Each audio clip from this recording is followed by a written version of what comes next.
এই যে এত কথা হচ্ছে না, থিওরিটিক্যালি অনেক কথা বলা যায় অনির্বাণ। ঘটনাটা হচ্ছে কোনো প্রমোটারের বাবার ক্ষমতা নেই। যদি দেশের প্রধানমন্ত্রী এসে ঠিক করে না যে কলকাতায় প্রমোটিং করব, তাহলে দেশের প্রধানমন্ত্রীর ক্ষমতা নেই লোকাল থানাকে এবং তৃণমূলের কাউন্সিলরকে পয়সা না দিয়ে একটা ইট গাঁথে।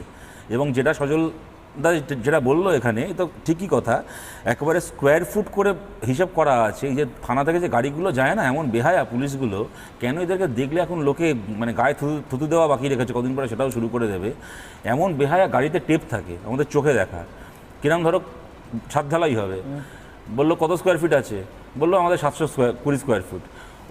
ওই ওয়ার্কারদের থেকে শুনে নিল তো, এবার গাড়ি থেকে টেপ বার করে মেপে দেবে, এই 750 দেখছি এখানে, কি বললি 720, এত কিন্তু অত টাকা থানায় যেন জমা হয়ে যায়। স্কোয়ার ফুট মেপে 150 টাকা স্কোয়ার ফুট মেপে টাকা নিয়ে আসে।